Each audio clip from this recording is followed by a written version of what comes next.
Good evening there, everybody. What is happening? Hopefully, y'all are having a wonderful day today.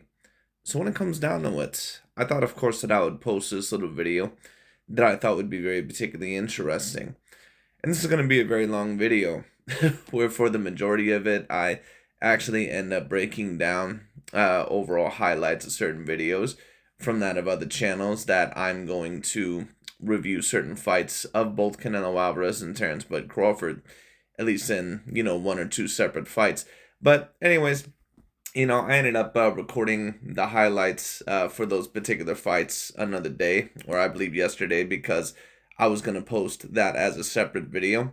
But I'm also going to add this little part onto it as well, because this is now the second time that I've seen someone, state this personal statement. Paulie Malignaggi, I believe, was the first one to kind of state it, at least most recently.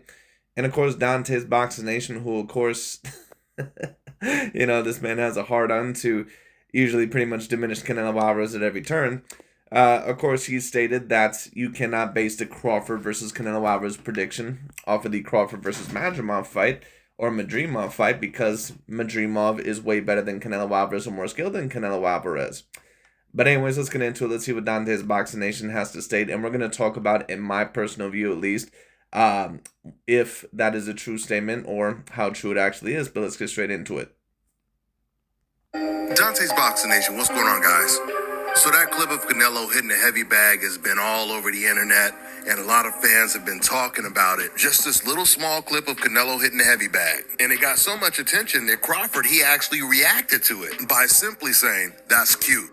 Listen, guys, Canelo showing power is not a new trick. He's always had power. He's always had size. This is something we all know. Now, and I'll tell you what would be impressive. If Canelo, let's say he sparred with Madrimov, David Morrell, and some of the footage leaked, and Canelo was looking really good. Now, that would be impressive. At the end of the day, Bud is clearly not worried about Canelo Alvarez's power. Now, don't get me wrong. He'll be worried about it if he gets in there and starts getting hit at will. But Well, Terrence Bud Crawford should be very worried about Canelo Alvarez's power. He's going to have to be worried about Canelo Alvarez's power. And if Canelo Alvarez is going to be worried about anything with Terrence Bud Crawford, it's going to have to be his level of speed and also his foot movement and his lateral movement. So both fighters are going to have to make sure, once again, that they go into the ring acknowledging both their strengths and their weaknesses. If you're Terrence Bud Crawford, once again, you should not be trying to really add that much weight in order to try and compete with Canelo Alvarez. You should really be trying to stay at around 160 pounds. Terrence Bud Crawford was around 170 pounds for his last fight, I believe, at 154. And it clearly slowed him down a little bit. It just is what it is. And I think that he tried to gain a little bit of weight to kind of convert his body and his power, but he didn't look super great at the 154-pound weight class. He just didn't. He looked severely slower. He definitely looked more limited. And even more hittable than sometimes what he is, usually. But it is what it is. As for Canelo Alvarez, he's very clearly been slowing down and aging as a fighter as well. And I think that he may have a little bit more wear and tear on him than what, say, Terrence Bud Crawford does. But, Canelo Alvarez, he's still going to be probably the all-around most skilled fighter and intelligent fighter, and probably the most athletic fighter that Terrence Bud Crawford has ever fought, even with his older age. And that's why, once again, that this fight is going to be very particularly dangerous. It's going to be dangerous for both gentlemen, but especially at Terrence Bud Crawford. But anyways, let's continue. Let's see what DontaesBoxingNation has to say. I don't think that's going to happen. A lot of boxing experts are surprisingly picking Crawford to win the fight against Canelo at 168 pounds. Now, that wouldn't be that much of a surprise if Crawford and Canelo were the exact same size and they fought in the same weight class. Because we all know if that was the case, Crawford, he would be a heavy favorite. In fact, Canelo wouldn't even fight Crawford if they were naturally the same weight in the same weight class. The only way a race like this can be considered an even race is if you give the slower runner, Canelo Alvarez, a head start, which is exactly what's happening in this fight. Because you see, this is why Canelo Alvarez was so reluctant to take this fight. You have all these guys, including DontaesBoxingNation, that love to talk all this shit about Canelo Alvarez is avoiding Terrence Bud Crawford, and he's clearly afraid of Crawford, and he's afraid that the result is going to end up like a Floyd Mayweather Jr. But then you have DontaesBoxingNation, who claims that Crawford is levels above Canelo Alvarez and blah, blah, blah, and all this stuff. And then if Canelo Alvarez beats Terrence Bud Crawford, then all he's going to say is that, shit like this, that Canelo Alvarez had a head start and all this other stuff. So we already know that DontaesBoxingNation is full of shit. I've been stating that overall for many years now. He's a politician. But anyways, once again, that's not really the main point of this video. What the main point of this video, once again, is to actually point out the skill differentials in both the Canelo Alvarez and Israel Madrimov, and we're going to show it over certain highlights. But anyways, let's continue. Let's see what Dante's Boxing Nation says, because this is going to be the introductory into that little video. Crawford is not just at a size disadvantage, he's at a massive size disadvantage with no Well, he's at a weight disadvantage. He's pretty much going to be at the same weight disadvantage that Sugar Ray Leonard was against Marvin Hagler, but they're going to be comparable in height and reach. So what this fight is really going to be like is that it's going to be like Sugar Ray Leonard versus Marvin Hagler. So if Terrence Bud Crawford is allegedly top 5, top 6, top 10 of all time, not even a debate, according to Dante and Aki TV, if they believe that, well, then that means that Terrence Bud Crawford, if you believe that he's truly levels above Canelo Alvarez, and that Canelo Alvarez is the most overrated fighter of all time, you should have Terrence Bud Crawford at least as a 3-1 favorite in this fight. Hydration clause. Because Canelo Alvarez is not a big super middleweight. He's really not a super middleweight at all. Canelo Alvarez is really more of a middleweight. Even, heading into that fight, Crawford is only going to, Canelo is only going to be at around 180 to 185. He's not going to be a guy that's going to be 190 or 200 pounds or anything like that. Canelo Alvarez, yes, he's going to be definitely weighing heavier than Terrence Bud Crawford, but at the end of the day, it's not like Canelo Alvarez is like a Caleb Plant or someone like that. That's an actual super middleweight fighter. Guys know when Canelo Alvarez fought Danny Jacobs, Canelo demanded a rehydration clause, and they were fighting in the same weight class. Once again, Crawford is moving up 3 weight classes with no rehydration clause. Just shows you that Crawford is... Well, actually, no, he's not moving up 3 weight classes. He's moving up 2 weight classes, because now he won a belt at the 154-pound weight class. So don't try to frame it overall like see, what these guys love to do is that they love to say overall that Terrence Bud Crawford, that he ended up winning at his 4th weight class, and that Canelo Alvarez, that he ended up losing at his 4th weight class. So you can't compare these two fighters because Canelo Alvarez ended up losing at his 4th weight class. But Terrence Bud Crawford just won a belt at the 154-pound weight class, and they're saying, oh, well, Crawford is moving up, 4 weight classes, 3 weight classes. You know why they're saying that? Because they know that Terrence Bud Crawford is not really, at least in terms of weight, a natural 154-pounder. And they also realize that Canelo was not really a natural 168-pounder, nor is he a natural 175-pounder when it comes down to it. And that's why there's so much intrigue in this fight. Because, once again, there's no way you're going to sit here and tell me that a dude that's 5'7" with a 71-inch arm reach at maximum, there's no way you're going to sit here and tell me that that dude's a natural 168-pounder. It's just not possible. Built different. I've seen some fans in my comment section say there's no way Crawford is going to win this fight. Did you see the Madrimov fight? But you can't base the Crawford-Canelo fight off of the Crawford-Madrimov performance. I mean, to point out the one time that Terrence Crawford didn't get a flawless victory just further proves why. Well, let me address that very quickly. Because this narrative that Terrence Bud Crawford just gets flawless victories in all his victories, that's false. He didn't really have a flawless victory against Yuriorkis Gamboa. He lost pretty much the first 4 rounds of that fight. Now he still, of course, was able to eventually get the knockout. But this narrative that Terrence Bud Crawford just has flawless victories, all that is bullshit. Against Sean Showtime Porter, you could debate that Sean Porter was winning the first half of that fight.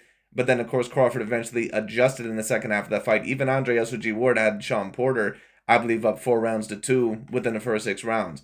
So to say that that was a complete flawless victory, no, you can't say that. Aegis Kavalauskas really knocked down Terrence Bud Crawford in their fight, hit him with a bunch of right hands over the top, really hurt Crawford multiple times, and, put him in trouble a couple times. So that's not a flawless victory. Now, what we can say is that he beat all those guys, sure. But to say that overall that, that he just has all these flawless victories, all that is bullshit. Like, these guys are trying to act overall like Terrence Bud Crawford. They're trying to act like he's just never had a challenge in his career, or that he's never lost to Ramos, or bullshit. But anyway. Crawford is the best fighter in the world. I mean, because if the prediction is just going to be based off of bad performances, then nobody should be picking Canelo to win. I mean, because half of the fights Canelo has been in since he's been a champion have not been great performances, to say the least. Because understand this, just getting the knock. This is one of the narratives that many of the LDBC and new media fans have also been trying to make as well as a certain amount of the Canelo Alvarez haters as well. And listen, I'm not one that states that just because you claim certain criticism about someone that you're a quote-unquote hater. But to state this bullshit about, oh, well, all the champions that Canelo Alvarez fought, they were out of their prime, or way past it. He fought a lot of washed up dudes, blah, blah, blah. All sorts of bullshit. Or this stuff about, oh, Canelo Alvarez, he was losing all those fights. He just relies on power. He's just a pressure fighter that doesn't fight good in any other dimensions. These guys have no idea what the fuck they're talking about. But what you really find out, once again, is that the average person, whatever they're analyzing, that they really don't know what the fuck they're talking about, because they just take a look at it on a surface level. They don't really research it. They don't really, get into the details of it. They don't really overall get into the bigger picture of things. They just take a look at something on a surface level, and they think because they have somewhat of a grasp of it on a surface level, or because they take a look at that and can make somewhat of a comparable comparison, at least within their mind, that seems apropos, that they have the whole breakdown. That's what most people really think. Like, once again, they don't do proper research. They don't say, okay, it looks like it's okay on the surface, but let me dig into it with a little bit more depth. That's why Dante's Boxing Nation has such terrible boxing analytical breakdown skills, and why a lot of his fight predictions end up going to the wayside, or why so many of them, overall they just don't make any fucking sense, or the fight doesn't end up that way. Because Dante's Boxing Nation takes a look at it on the surface level and says, oh, Canelo Alvarez, he's just a pressure fighter, with no skills and blah, blah, all sort of stuff. Because Dante doesn't know the difference between a skilled boxer overall, from his elbow, from his asshole. He doesn't he doesn't know shit about the sport of boxing. Definitely nothing about the sweet science. But anyway. Out doesn't automatically equate. Like, if I were to compare it, for those of you that watch NBA basketball, on the surface, for people that end up watching Stephen Curry, they take a look at Stephen Curry and they're like, oh, he's the greatest shooter of all time. Like, he's the greatest three-point shooter of all time, but he doesn't really do anything else with his offensive game. Right, he's a two-time MVP, a unanimous MVP. There's been multiple seasons where he's led his team to 67-plus victories on 3 separate occasions, and he's a guy that is extremely efficient statistically on the inside, even up close to the bucket. And Steph Curry is just this dude that is one-dimensional and can only shoot threes. That doesn't make any fucking sense. Now, if you really know what you're watching in terms of basketball, Steph Curry can do a multitude of great things, which is why, in my view, he's debatably a top 10 player of all time. And that's why he ended up getting 4 championships, 2 MVPs, 1 unanimous, the only unanimous MVP within NBA history. And on top of that, eventually ended up winning his first finals MVP. Because Steph Curry has excellent ball handling ability. He can pretty much go left and right with equal dexterity. He has excellent hand-eye coordination. And of course, he's a great mid-range shooter. He's a great long-range shooter. He's also very efficient, with his layups and also with his floaters and certain, little game in the mid-range. And he's excellent off the ball. He also constantly runs, and he shows that he has elite level stamina. He plays off of screens and off of picks extraordinarily well. He's a dude that really opens up the offense for his teammates, not only with his range, but because he's not a ball dominator like a LeBron James, and he can really run the offense even when he doesn't have the ball in his hands. But most people in the media, and when they take a look at someone like a Steph Curry, they take a look at him because they really don't know what the fuck they're watching, and they just say that, oh, Stephen Curry, greatest three-point shooter of all time. They don't know the multitude of great skills that Steph Curry has as an all-around player. Not even to mention that he's an exceptional rebounder for someone that's like, 6'2", 6'3", and someone that is not extraordinarily athletic, like an Allen Iverson for his size, or someone like an Isaiah Thomas back in the day with the Detroit Bad Boy Pistons, and on top of that, he's a good passer. At least he can be. That's why I say most people, they take a look at somebody on the surface. That's why so many people make so many incorrect comparisons. And then after a while, they end up getting proven wrong about certain things. And I'm not saying that Crawford can't win this fight, but to state this thing about Canelo Alvarez that, oh, he's just this pressure fighter and he's nowhere near as skilled as Madrimov. Well, people take a look at Madrimov and they say, oh, well, he has quicker feet than Canelo. He looks faster and he comes in at different ranges, so he must be more skilled than Canelo Alvarez. That's how certain people look at it. Right, but those are people that don't really know shit about the sport of boxing. But anyways, once again, let's continue. To a great performance. Canelo did not look good against an old faded Kovalev before he stopped him. Before Canelo... Keep in mind that Sergey the Crusher Kovalev was coming off of 2 very impactful wins. That Sergey Kovalev was coming off of a win over Eleider Alvarez, who was in his prime, and someone that had knocked Kovalev out in their previous fight. Kovalev had completely dominated the rematch. And keep in mind that Dante's Boxing Nation, who ranted and raved about Anthony Yarde for many years, about how he had this, great talent and great slick black style for the light heavyweight division. Sergey Kovalev was the first one to defeat Anthony Yarde and knock his ass out right before he fought Canelo Alvarez. Keep that in mind. So this narrative that Kovalev was completely washed up, all that is bullshit. Now, don't get it twisted. Was Kovalev the same top 10 or top 5 pound-for-pound fighter that he was when he fought Andre Ward? No, he wasn't. But to say that he was just completely washed up, you can't be completely washed up when you're a champion. That's impossible. Now, when you talk about certain guys like Kell Brook and Amir Khan, when, Terrence Crawford fought them, yeah, those guys were washed up because those guys weren't getting belts anymore in whatever division they were going to be a part of. Those guys were done. Those guys are washed up, but anyway. Stop Billy Joe Saunders. The entire DAZN boxing commentary team had Canelo Alvarez losing the fight. No, not the whole commentary team had them losing the fight. Carl Froch had Canelo Alvarez up ahead. He was the only one that was scoring the fight properly. There was no way that Canelo Alvarez was losing that fight. And we're actually going to take a look at the Canelo versus Billy Joe Saunders highlights to kind of compare the skill sets. But anyway. Talking about Chris Mannix and Sergio Mora. Those are Canelo Alvarez's biggest allies. Before Canelo stopped a much smaller Amir Khan, the entire Golden Boy boxing commentary team that was calling the fight, they had Canelo losing the fight. And this is... Canelo Alvarez lost the first couple of rounds within that fight because he was trying to adjust to Amir Khan's speed. That was really the last point in Amir Khan's career that he could have been debated at a high level. After Canelo Alvarez knocked him out, he was done. His soul was completely taken. He was never the same ever again.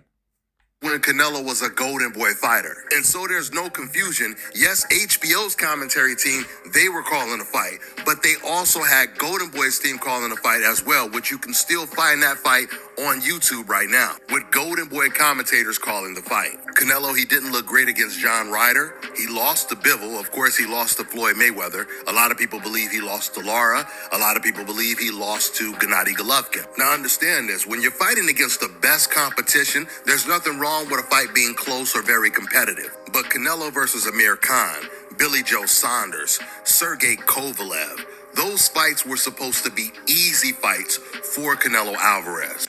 No, not really.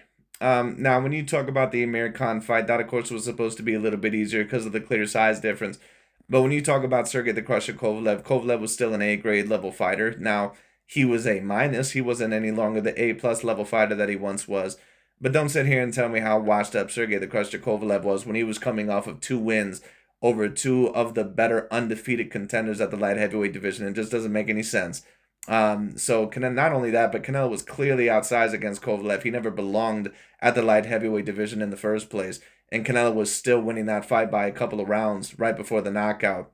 And of course, against Billy Joe Saunders, he really was winning that fight. Chris Mannix's commentary was awful. And of course, when you talk about, I believe Amir Khan, he definitely won the first round. He caught Canelo with a good combination. Canelo was feeling his rhythm and his timing. The second round was a bit closer, but I still think Amir Khan edged it. But then the rest of the rounds, Canelo was starting to catch on. And then, of course, in the 6th round, we all know what happened. But, that's the reason why I like to review this video, because Dante loves to go on this bullshit about how Canelo Alvarez, how he was just losing every fight like a Deontay Wilder or some shit, like he did in several of his fights, and then just eventually ended up getting the knockout. No, that's not the case.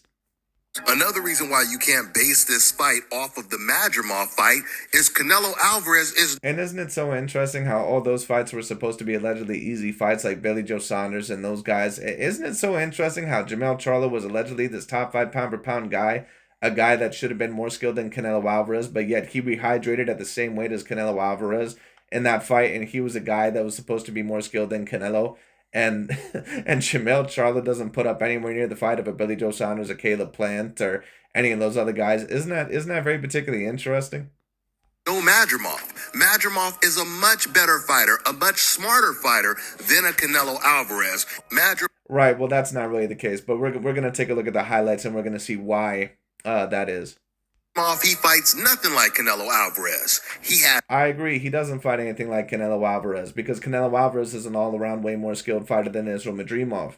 What you're going to notice in the highlights that I'm about to show you and commentate over is that the advantages that Madrimov has over Canelo would probably be quicker feet, and that's really about it. Now, he does move very awkwardly, and he moves in and out, relatively well. But in terms of the mid-range, he doesn't have anywhere near the mid-range boxing game of a Canelo. And he also doesn't break down opponents as good as Canelo Alvarez either.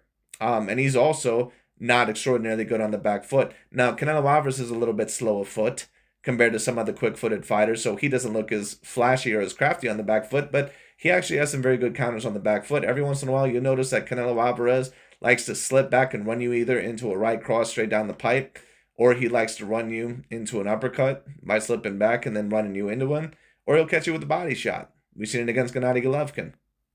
Angles, great foot movement, a good defense, and is very unpredictable with his offense, as we've seen in the Crawford. Actually, that's not true whatsoever. What Israel Madrimov actually is unpredictable with is that he's unpredictable with his movements, which is why Terence Bud Crawford was having such a hard time. But with his offense, Israel Madrimov, what we're about to see in this video, he barely gets any fucking offense off against Terence Bud Crawford, and he's still able to hit Crawford flush several times, throughout the fight. But he actually didn't do quite enough in that fight. So I'll wrap this video up by telling you this. I'm not trying to say that there's no way Canelo Alvarez can win this fight. Only thing I'm saying is you cannot base the prediction on the Madrimov fight solely. Canelo Alvarez's size is... Well, I agree with that, but the reason for what you're stating is false. Definitely going to be a challenge for Crawford, at least until we see the first round. With that being said, I'm going to wrap this video up. That's all I got for now, guys. I'm on to the next one. But anyways, that's going to be the introduction of this video. But once again, the reason why I wanted to start it off with that is because, once again, too many people, they take a look at something on the surface level, and they really don't know what the hell they're talking about. But let's take a look. Let's take a look at the Madrimov versus Terence Bud Crawford fight, and then we're going to look in comparison at the Canelo versus Saunders fight, and then the Canelo versus Berlanga fight. Now, I'm not going to take a look at another Crawford fight, really.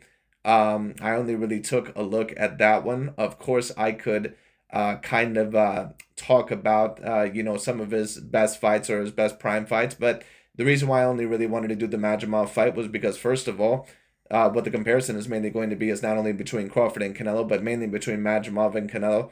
And on top of that, I didn't want to make the video longer than what it needed to be. And on top of that, I also wanted to include a video to where both Canelo Alvarez and Crawford, that they're probably not in their absolute prime anymore. I don't think Crawford is at his absolute prime anymore. I also don't think that Canelo Alvarez is at his absolute prime anymore. But the reason why I wanted to put Canelo Alvarez more in his prime in this video more than Terence Crawford is because the comparison is about who is an all-around better fighter at their peak between Canelo Alvarez and Madrimov. And it's not even close. But I'm going to show you why. But anyways, let's get into it. Let's see overall the highlight videos. Good evening there, everybody. What is happening? Hopefully y'all are having a wonderful day today. So when it comes down to it, I thought, of course, that I would do this little video where this is going to be a little bit more of a breakdown video to where I kind of talk about recent fights, or maybe the last two recent fights in both of Terence Bud Crawford's and Canelo Alvarez's career. At least a fight to where I think it kind of reveals both of their skill sets and really what they both can do. And on top of that, comparable with that of some of their most recent opponents. Now, interestingly enough, I seen a video, or I seen something where certain people, or at least Paulie Malignaggi, who of course is a former two-weight division champion, I believe both at the junior welterweight and the welterweight division, and I think Paulie is a decent commentator. I don't agree with him on everything, but overall he's a relatively decent commentator. But Paulie Malignaggi said something along the lines of that something that Israel Madrimov was more talented, or that he's more skilled than that of a Canelo Alvarez. Now, do I agree with that? No, I don't. I think Israel Madrimov is a very talented fighter, but I also think that he has certain limitations. Now, keep in mind that against Terence Bud Crawford, that he put on a hell of a fight, but it was very clear that, especially throughout the early part of the rounds, that he was not courageous enough, and his offense was just a little bit too stagnant and a little bit too repetitive against Terence Bud Crawford. But many people, they take a look once again, because many people don't really know what they're watching when they're taking a look at boxing. That's why certain people just make very similar comparisons between two fighters, even if they're not alike whatsoever, because they'll take a look at their skin complexion, or they'll take a look at, if they break down a fighter, or if they're more pressured, or if they like to break down an opponent in a certain way, and they say, oh, well, that fighter must be exactly the same. And that's not exactly what's going on. Israel Madrimov You know, a lot of people, including Dante and some of these other guys, they were comparing him to Gennady Golovkin. Madrimov is not like Gennady Golovkin whatsoever. They don't fight alike whatsoever. Now, they're both pressure fighters, and that's mainly where they're both successful, but they do it in completely different ways, and they also have different skill sets. But anyways, the reason why I wanted to review this once again is because people take a look at this on the surface. They take a look at Islam Madrimov because he has faster feet for his quote-unquote division for a Canelo than a Canelo Alvarez does for his. But the all-around more skilled fighter is out of a Canelo Alvarez, and to be honest with you, it's really not that particularly close. But I'm going to show why, and I'm going to point out certain things that Madrimov is doing and also that Crawford is doing that may be advantageous or that might be disadvantageous. But anyways, we're going to get into it. Let's break down the fight, and I'm going to break down what I see within this fight. Let's get straight into it, because as we know, Madrimov, he put on a very good fight against Crawford. He just didn't do quite enough, in my view, to actually win the fight. But it was a very close fight. I thought it was about 7 rounds to 5 for Terence Bud Crawford. But let's take a look at this, and let's see the differences between Crawford and Canelo, and also Madrimov and one of Canelo Alvarez's most recent opponents as well. Let's get straight into it. At all times, fight hard. And this video is by Air Highlights, so certainly go check out that channel if you want to subscribe to that channel. I cannot review the DAZN highlights because I'm going to get a copyright strike. But anyways, I thought that I would review this little video. I give credit overall to Air Highlights, great channel. But anyways, once again, let's watch the boxing video. Let's see what occurs. Clean, good luck to both. The best fighter in the world, Israel Madrimov. Madrimov on foot, but we know how good. Now, Madrimov, what you're going to notice throughout this fight is that he does a lot of things correctly. He has very quick feet, and he appears to have very good quick feet, and he's a very decent boxer, but he's mainly successful on the front foot. Now, he does have counters somewhat within the mid-range, but I wouldn't really say that it's exceptional, at least the best that I've ever seen, and he could do a little bit of a better job at executing them at times, or at least setting them up. But the problem with the first 3 rounds that we're going to see here within these highlights is that his offense is just way too repetitive. Now, it looks less repetitive, you know, on the surface to certain people because he's so maneuverable and his feet are moving quickly and he's always constantly changing levels and sometimes throwing feints. But what you're going to notice about Islam Madrimov is that he's going to come in there with 1 or 2 shots and then back out of the range very quickly and then pretty much end his offense there. Meaning what? That he's going to give Terence Bud Crawford time to reset and kind of think about his game plan. But anyways, let's see what occurs. Crawford is.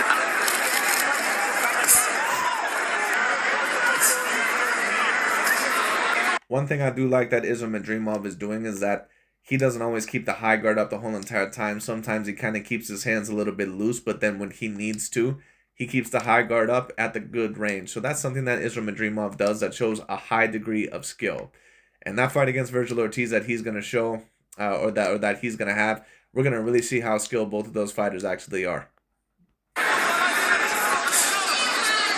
a lot has been made about Crawford obviously moving up on the front foot. Trying to his advantage already, trying to get over top of Madrid. I wonder why maybe he saw some openings. He does it, and that's always the sign of a good posture. The same approach he took. Islam Madrimov tried, you know, with a little mid-range counter over the top of the right hand there, but it missed. He has a very decent right hand actually within the mid-range. That's one of his better counters. But what you're going to notice mainly is that Islam Madrimov has not mainly been successful unless he's mainly been first against Terence Bud Crawford and unless he's on the front foot and on the pressure. And, you know, Islam Madrimov, excuse me, he has a little bit of mid-range game. He has a, you know, decent mid-range game when he actually, you know, really tries to do it. But it's not quite as effective as a Terence Bud Crawford. And on top of that, Crawford has a 5-inch reach advantage over him. Islam Madrimov, a big part of the problem that he had really within this fight is that he just didn't make this fight rough enough. Islam Madrimov, even though he has some very good technical ability, he was a little bit too technical within this fight. And I don't care even if you believe that you are the more technical fighter compared to the other guy. If the guy has a 5-inch reach advantage over you, and on top of that is looked at as an exceptionally skilled fighter within a multitude of ranges like a Terence Bud Crawford, you have to make this fight ugly. You have to get in there. You know, certainly move around and change levels and use your feet to move in and outside of the range. But when the time calls for it, you need to counter and you really need to dig in there. You know, and especially when you have Terence Bud Crawford up against the ropes, really try to punish him. But Madrimov, you know, he just did not show enough courage in this fight, in my view, to do that.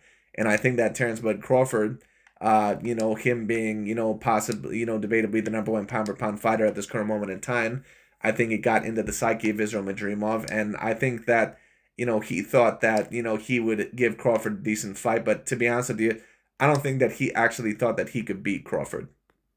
Bob on the front foot, assuming the snaps, a crisp jab out there. See when he does it. Exactly. I think you have to put him up there with Nate. Good combination. There's Mario Lopez as well. He trains at Wild Card. We probably expected that. Crawford quite happy. He's yet to really make an announcement. He looks unfazed. Does the jab. Coming out of the southpaw. Israel Madrimov is doing a pretty decent job, and not only moving around very awkwardly, but changing the levels. That is one thing that he does relatively well. But once again, his offense is just going to be way too stagnant within these first few rounds. It's just going to be way too repetitive and way too easy to time. Now, once again, because he's moving around and changing levels, it looks a lot less stagnant and one-dimensional than what it actually is. But it's actually very repetitive. Once again, what you're going to notice is that Israel Madrimov has a very similar beat. He's either going to go in there, throw one jab, and then go outside the range, and then give Crawford an opportunity to reset, or try to come forward, or he's going to come in there with 1-2 and then quickly get outside the range again. But then after that, he doesn't really have another plan of attack, at least for these first few rounds. That was a masterclass. Right. That fight, the likes of which we seldom see in the sport of boxing. But the speed of foot and reaction feint can do that, can help you trigger and go through the left hand. And a crisp jab. Hands are moving, a lot of hand feints, foot feints, upper body, a lot of different, a lot to look at. See, once again, Madrimov is throwing 1 or 2 punches and then quickly getting outside of the range. Now, that's a little bit acceptable for the first couple of rounds, but once again, it's just a little bit too stagnant. He doesn't really mix it up. And even his trainer is going to get on him about that, I believe, after this next round and say, listen, dude, you got to mix it up because you're being way too repetitive. Madrimov. His left hand Of Terrence's counters. Maybe that's why Madrimov has his trumps up so high. Rich right now. Very good job of throwing that right hand and getting out of range. But of course, Madrimov here, he goes in his little defensive shell, and Crawford lands a couple of very good body shots. Also, he's doing the right thing. He's smart. Lacks in concentration. Could. Switch it up, too. Hey, switch it up. Round 3 begins. And you notice that Israel Madrimov does not really have a great jab over the top counter, at least not within these first few rounds, which I think would have offset Terrence Bud Crawford's attack a little bit more had he at least tried. But I think that 5-inch reach advantage was giving him a little bit of issues, and he was a little bit afraid that Terrence Bud Crawford was going to counter him and hurt him possibly over the top had he landed on him. But once again, in order to win a fight, you got to risk it to get the biscuit, and Madrimov is just not doing enough right now in order to win this fight. Hands be so impressive. Crawford is not reacting as defense of Madrimov to win the fight. Knockouts in world title fights. 15 knockouts in world title fights. Once again, you notice that Madrimov is throwing 1 punch and then he quickly gets outside the range, which is good. But then there's just nothing else after that. He just waits too long and he lets Terrence Bud Crawford's attack pretty much, get within range. And pretty much once again letting Terrence Bud Crawford build confidence. There's just really not a whole lot of nuance to his game within these first few rounds. Is the ring, maybe the professional ring, but we heard Buffer say it from Bud Crawford again, that signature shot. Good little jab by Terrence Bud Crawford, counter over the top, and as you seen there was no attempt at countering the jab over the top by Israel Madrimov. Now, of course, once again, he has a 5-inch reach disadvantage over Crawford, so you're not going to be able to do that the whole entire time. Crawford is eventually going to be able to time it to at least a certain degree, but you got to at least try it to a certain degree. Right now, Terrence Bud Crawford is kind of taking his way to counter over the top with that jab. So he likes to put that right hand in front. Beautiful jab. Really was. And then he dropped the lead hand uppercut. Who does that? Crawford. The shot of the fight so far. He brought his feet and let the shots. Great jab by Terrence Bud Crawford. And as you've seen right there, great right hand down the pipe by Israel Madrimov.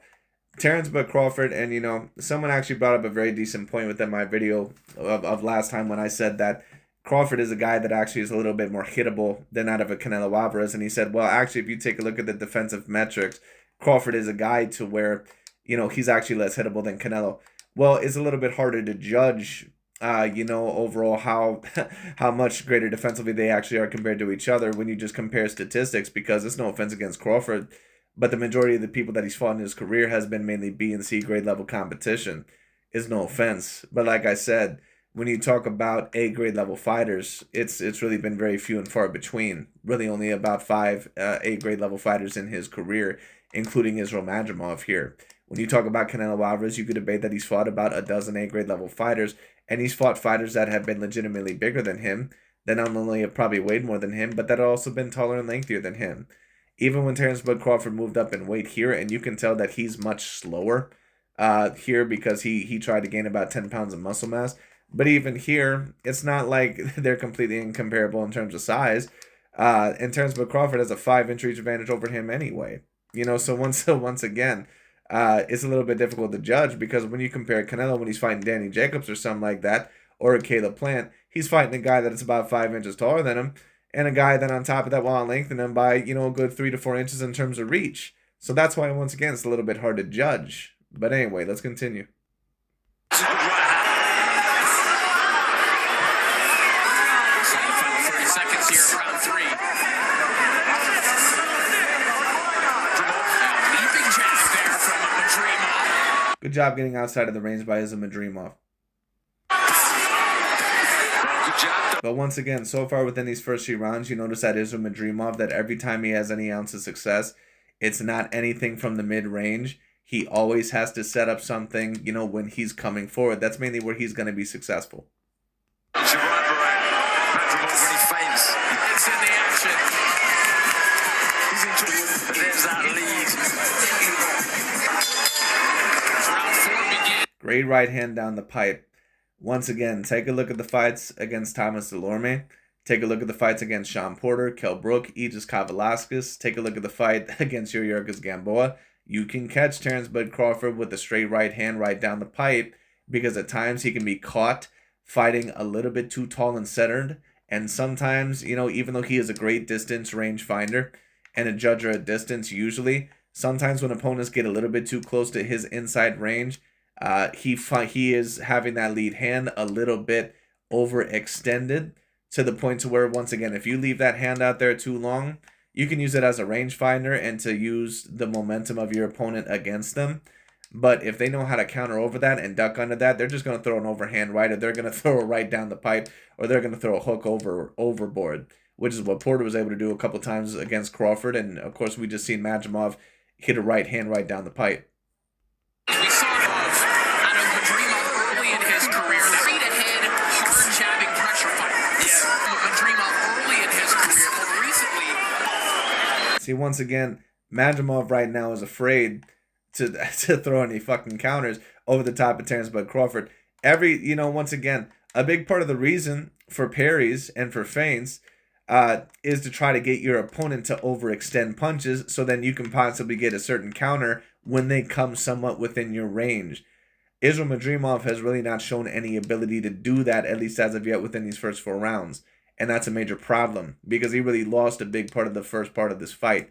That's not something that we're going to see with Canelo Alvarez, at least when you talk about his mid-range counterpunching ability. Canelo was really at his best, usually within the mid-range counterpunching ability, and setting you up with traps and using your momentum against you,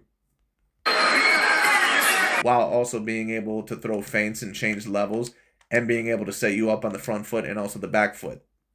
Not taking any risks as of yet. See, he had Terrence Bud Crawford overextend there, but he didn't throw anything afterwards, or he didn't try to attempt to attack Terrence Bud Crawford right afterwards.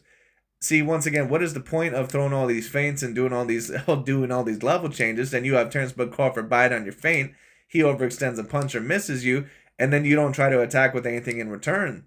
Once again, Israel Madrimov, his offense is just a little bit too stagnant, and he's just not doing enough here.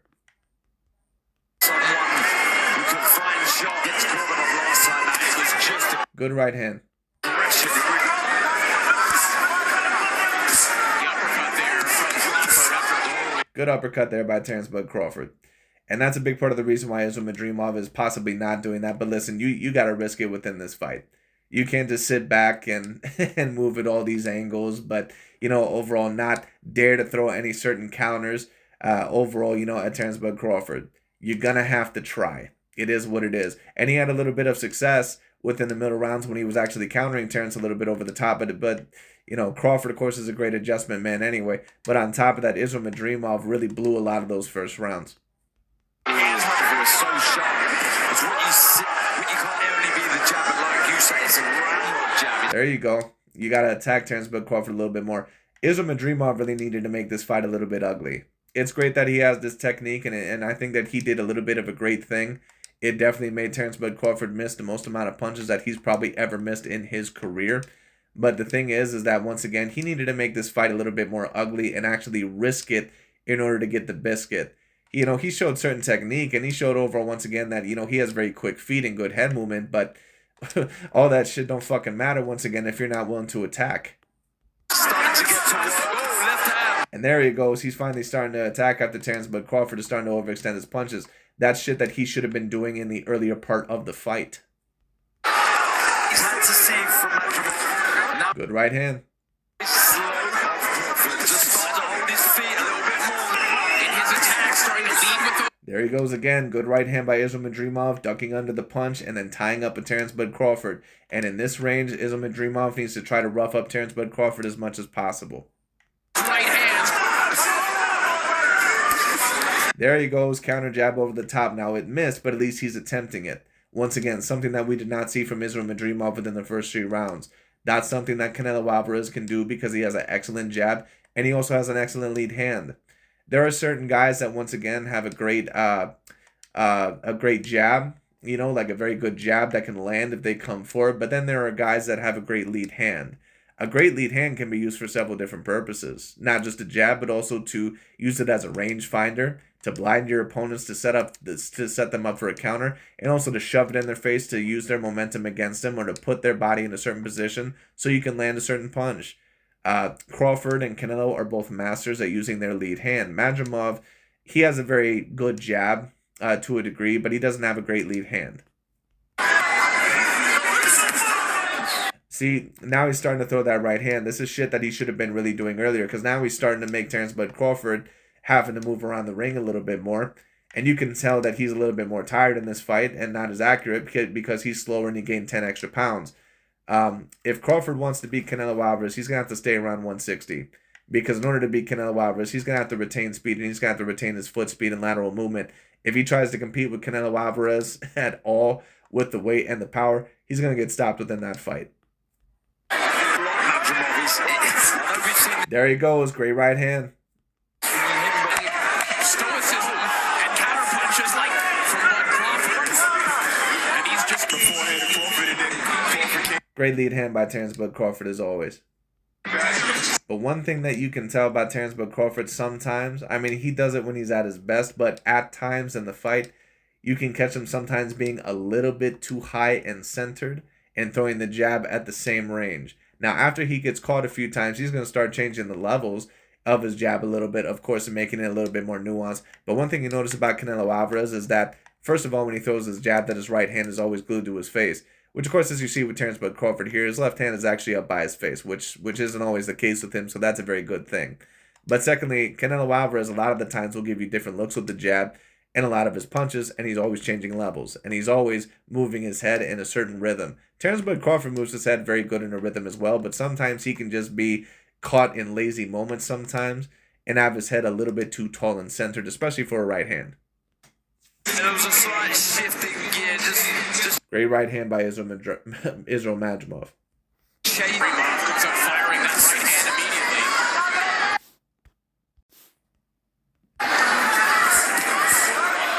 immediately. Good little slip, duck to the left behind the jab, and then overall once again trying to get a right hand through the guard. Madrimov has a very good right hand through the guard. It's mainly successful when he's on the pressure or when he has that little counter over the lead hand jab, but I'll give the man credit, at least he's trying to at least counter over the top with the mid-range now. I just think that he started off a little bit too late. And in upstairs, to the body, I think he had more success to the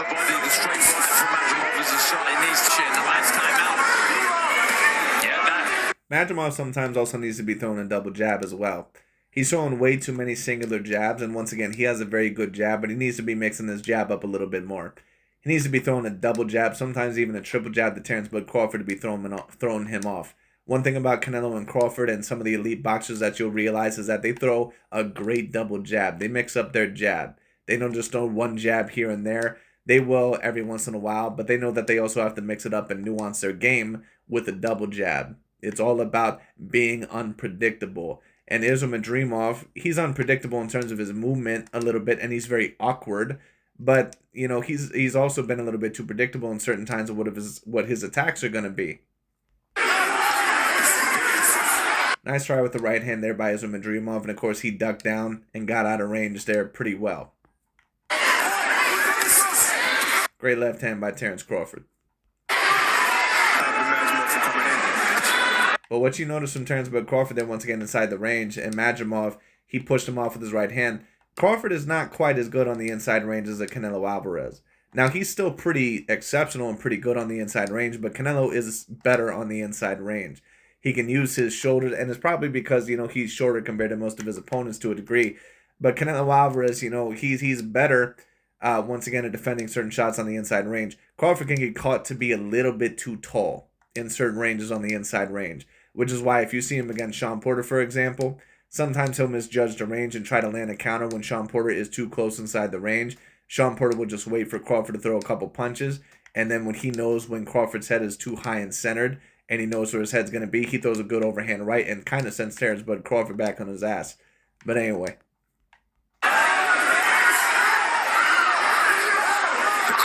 Good little upper there. Good little shovel uppercut there by Israel Madrimov. But once again, when he has Crawford up against those ropes, he really needs to try to batter him. Two very good counter punches. You make the movement from Madrimov. He does box on the final minute here of round 5. Trying to pivot. See that lead hand by Terence Bud Crawford? That's what I mean when I talk about a great lead hand. Terence Bud Crawford threw the jab out there, but just in case it missed, he kept Israel Madrimov's head downward there for a second so he could keep his momentum, so Israel Madrimov wasn't going to return with anything. Canelo Alvarez does something very similar. He also has a great lead hand in terms of controlling the momentum of his opponents. There you go. Try it with the double jab and then, you know, try to the body. At least he tried there. But once again, Madrimov needs to be throwing more double jabs. He needs to be mixing up his offense a little bit more here. And right there from Madrimov. There he goes. And you notice that he finally had a little bit of success once he finally waited for Crawford to throw a punch, and then he finally tried to throw some back in the mid-range. He had a little bit of success because once again, he's finally starting to mix his offense up a little bit. It's not quite enough, but he is starting to win some rounds. Madrimov, good variation with the right hand. Good right hand again by Madrimov that just got through the guard. Opening 2 rounds. And landing his best. At least swell up for something. Using really good from high guard. Good combination there.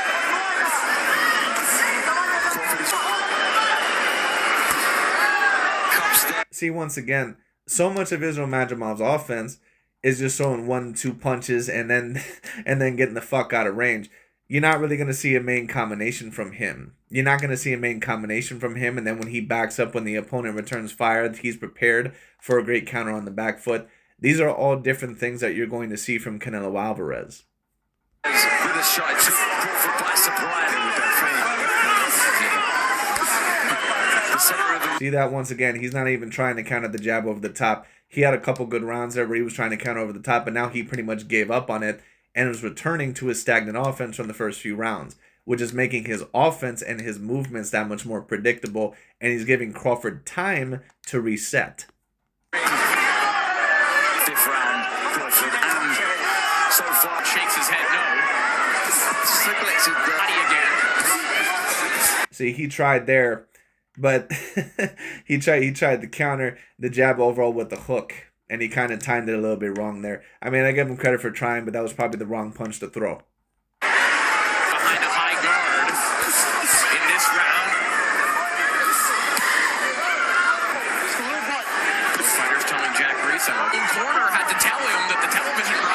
try there by Islam Madrimov. At least he tried.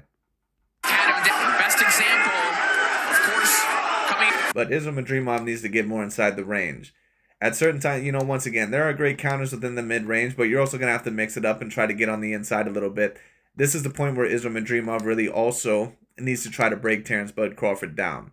So even though he's a pressure fighter, he's what's known as a quote-unquote technical pressure fighter, where he likes to, you know, I mean, there are different types of technical pressure fighters, but Islam Madrimov is a guy that he likes to go in and move his feet around a lot. He throws 1 or 2 punches, gets the fuck out of range, then he'll come back, throw 1 or 2 punches, get the fuck back out of range, and then go back. It's just the same shit a lot of the times over and over again. And every once in a while, once again, you know, he'll throw a little, you know, good one-shot counter over the top, or, you know, he'll counter with a good shot, but there's no combinations from him. He's really not super nuanced with his offense. And there's also not great counters, especially on the back foot. He's not setting Terence Bud Crawford up very well when he's overextending. Now, what he is doing very well is that he's changing levels and that he's using his feet to get out of range very well. He's doing that well, and he's moving his head side to side very decently well, and he's keeping his hands up very well, and he's not using, you know, a very stiff high guard the whole entire time. You know, he kind of invites certain, you know, punches inside the range, but I mean, he doesn't have any fucking reaction for him, but you know, it is what it is.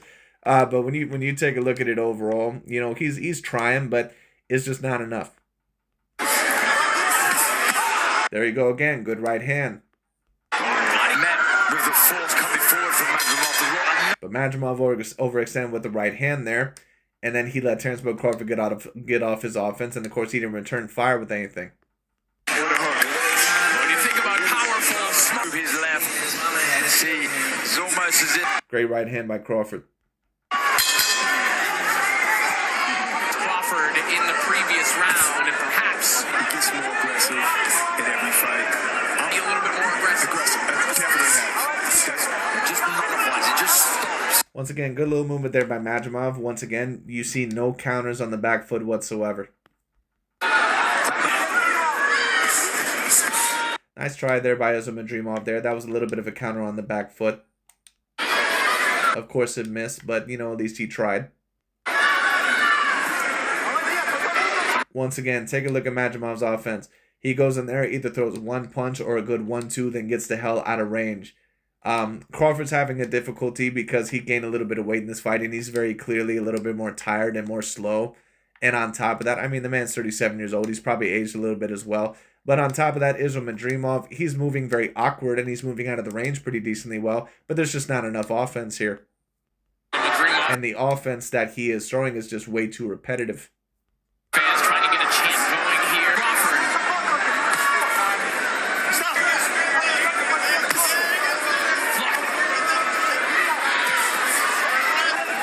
I'm wondering why Madrimov is not using Good left hook. The perfect moment from the jab. We've seen how effective. Out of range. Good work. Good feet. See, Islam Madrimov, sometimes when he's doing that, you know, sometimes he needs to get out of range a little bit quicker. But sometimes, once again, he needs to throw a double jab to set up Terence Bud Crawford with different looks. And on top of that, you know, he needs to feint a little bit more with his lead hand. And if he were to double jab Terence Bud Crawford a little bit more, that would have set up, you know, different looks. But the reason why Crawford is now starting to hit him to the body so easily is because Madrimov, once again, he'll either do one good counter shot or he'll do a 1-2, stay within range for a quick couple seconds, and quickly try to back out. That's why Crawford is able to hit him so easily to the body, because his offense is just the same. That's why he fell short. As he comes back behind that lead right hand. Fight, obviously, Jerron Bruce Ennis. Wow. That's been Better busier to throw in combination. Corner trying to See that once again, the jab that he tried to counter over the top of Terence Bud Crawford a few rounds ago, it's non-existent. It doesn't even exist anymore.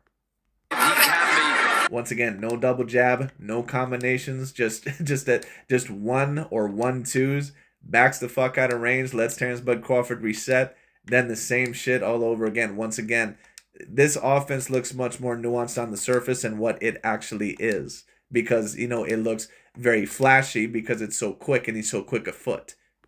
There's a little bit of restlessness See that? Every time Islam Madrimov comes in, he's not going to throw any more than 1 or 2 punches. He never mixes it up. With his movement, I mean, it's probably safe to say that Terrence is... See that? He had Terrence Bud Crawford on the back foot a little bit there. You know, he had him in the corner. He could have, you know, stopped there for a quick moment, tried to feint a little bit with the jab, you know, and then overall tried to throw a little bit of a combination there. There's no combinations from Islam Madrimov. He doesn't have any. Crawford reacting to those shots. And Crawford right now is beating him off of combinations. West to the body. Good work, that right hand. Good right hand once again by Islam Madrimov. Once again, Crawford is not good at avoiding the right hand. Again, 3 beautiful shots. See, that's why he just shook his hips right there. Crawford, whenever he gets hit, you can tell that he gets a little bit embarrassed because he did the same shit against Sean Porter. When he got hit against Sean Porter, he was smiling. When he got hit and really knocked down against Aegis Kavalauskas, he was smiling.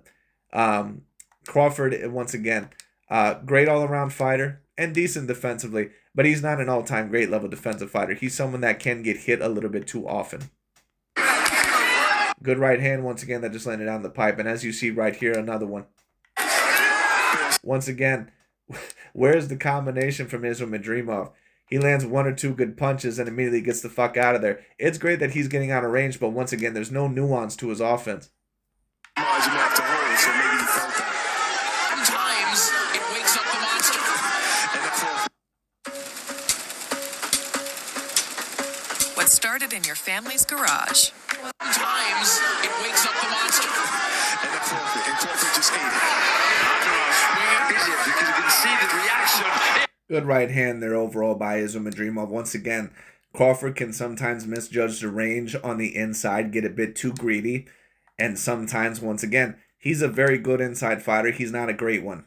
Terrence Bud Crawford will misjudge the range, and he can get hurt or he can get hit on the inside, just like you've seen multiple times now within this round. That's a dream on down. He lands another right. See, Crawford was shaking his head there. Once again, he's getting a little bit embarrassed because he's getting hit with some good right hands. That was Madrimov's best round. This really picked up in this fight in round 8. Good left there by Terrence Bud Crawford. But Crawford is giving Madrimov different looks. He's having once again, a very difficult time in Madrimov because of his foot movement. And on top of that, you know, the weird angles that he's coming in at. But once again, Crawford is not having as much of a difficulty time landing to the body because he knows what Islam Madrimov is going to do. The shot. Good pressure again on the front foot. He just doesn't always know exactly how he's going to move his head. Because what Madrimov is doing at least well is that sometimes he is feigning with his lead hand to a certain degree, and he's feigning with movements. That is the one thing that's really saving Islam Madrimov in this fight. He's making Terrence Bud Crawford guess harder of when he's going to come in, but when he does come in, the offense is just a little bit too repetitive, and he just doesn't get off enough.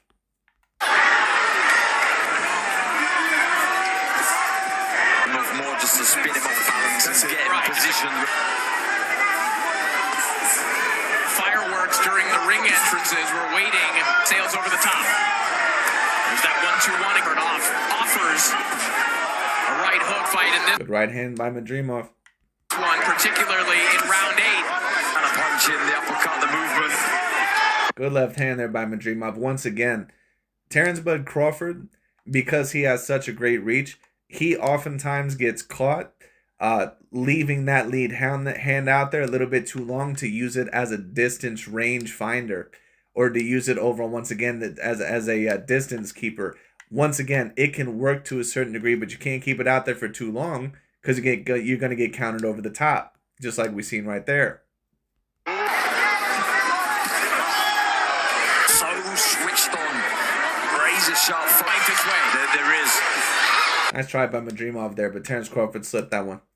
The constant face, there's a tension. You will be punished. And good job by Crawford there, because sometimes he doesn't always keep his hands up after he throws a certain combination, but because he got hit with a couple of good lefts and rights, when he threw that body shot, he immediately, moved laterally, moved to the opposite side, and then he kept his hands up immediately. Good job there by Terrence Bud Crawford. Good adjustment.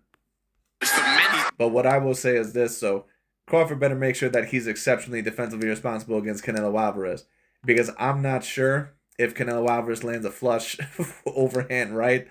I'm not sure if Terence Bud Crawford is going to get multiple chances. Canelo Alvarez is going to have a level of power that he's never felt before. Maybe he stepped on Madrimov's foot out of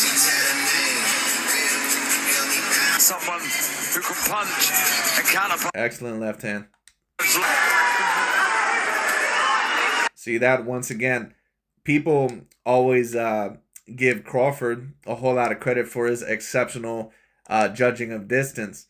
But once again, when you take a look at some of the closer ranges, Crawford can actually make certain mistakes and let fighters get a little bit too close inside the range. And then overall, once again, he'll be either caught a little bit too tall or with his hands down a little bit too low. In this case, a little bit of both. We've seen it against Porter. We've seen it against Kyle Velasquez. We've seen it with Madrimov. Round 10 underway. See, he's letting Madrimov get way too close there. He has his hands down, and on top of that, he's letting Madrimov get way too close inside his grill. There's no way that you should have Madrimov that fucking close inside the range, and then on top of that, you have both hands down. That's why he got caught with a flush right hand there. That was a lapse in judgment by Terence Bud Crawford. With Errol Spence Jr. Right, he just doesn't have a Great uppercut there by Terence Crawford. Ace uppercut. Turkey style that this wasn't going to be a Good job by Terence Bud Crawford for keeping his hands up more within this round. He needed to because he's starting to get teed off on. Yeah, I think he's going to finish strong, Crawford. Great right hand. Once again, you notice that Crawford has beaten Israel Madrimov off of combinations. He's beaten Israel Madrimov off of combinations because Madrimov has no combinations. Anyway. Nice try with the right hand, but once again, it's one of the few counters that he has. Once again, his offense is very predictable. Wide open, he's starting to take some deep breaths. might as well. Not too many fighters do that. Counter with it. Bit more of a spring in the step of Crawford. To Crawford. Crawford was looking for Madrimov to come over the top of the right hand there. You could see it. He's trying to land that left hand straight down the pipe. He's trying to throw a little jab, hoping Madrimov will go over the top with the right hand. And then he was trying to throw a left. You don't want to try to go over the top every single time. Once again, you need to mix up your offense. It's all about being unpredictable. If you try to do the same thing over and over again, you're going to be a little bit too easily hittable. Madrimov is giving him different looks, and he's moving in at, kind of different angles and changing levels and giving him feints, and his timing is saving him a little bit here. But once again, when he does go in there, there's just no combinations, and the offense is just way too repetitive. He breaks through with a nice right hand. Browns here as Madrimov tries to inch close. Good right hand again there by Madrimov. Crawford once again caught with his hands down. Anyway. Madrimov throw his left hands, take his head off the lion. And 15 seconds here. Nice right hand by Madrimov. Well, no one's been saved by the bell here tonight. Has it right there with the right hand. Unlikely, but Madrimov is making this competitive. Has made it such that... See, you have Terence Bud Crawford, when you turn him around, which many fighters are not able to do, and then you turn around and have him at somewhat of an advantageous position, but then you just sit back and let Terence Bud Crawford reset. Once again, Madrimov is not doing a very good job at pressuring Terence Bud Crawford, nor is he doing a very good job at roughing him up. He's giving Crawford way too much time to think. I'm surprised we haven't seen the right hand is the shot for the southpaw. The strong jab, and I think that's one of the reasons why that left. And both these know that. Good right hand by Madrimov. Full of moments. Two or three shots. In these quiet rounds, every one of them, why Crawford hasn't switched. I think there may be, and every moment is so valuable for Madrimov. Great uppercut there by Terence Bud Crawford because Madrimov keeps trying to go up top, and then he goes down in this defensive shell on the inside. His defensive maneuvers pretty much were, at least in terms of inside the range or outside the range, were either to let Terence Bud Crawford reset by throwing 1 or 1-2 punches, then going back outside the range. I'll give it to him. He at least was mixing that up a little bit, but he needed to mix it up a little bit more. In terms of throwing a double jab and in terms of throwing combinations, there were none. It is what it is. He's just not that type of fighter. And then on top of that, sometimes he would stay a little bit too much inside the range sometimes with that little shell defense and let Crawford pretty much tee off on him without any return fire. To the uppercut.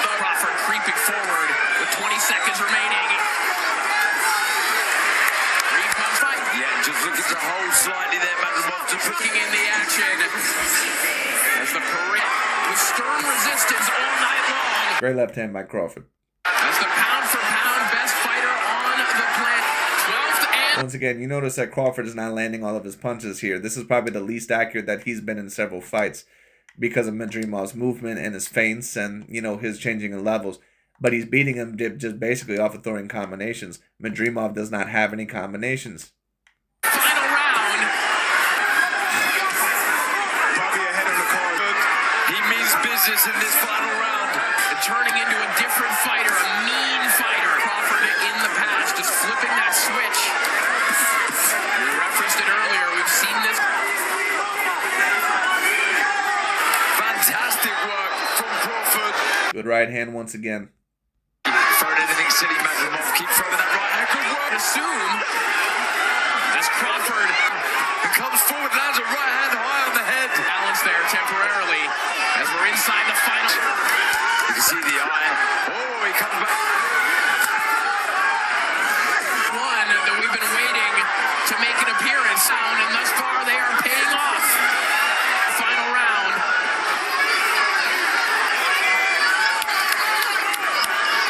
Nice try with the right hand by Crawford. But it was clear that his timing was a little bit off in this fight because not only was Madrimov very awkward, but he was just clearly slower. World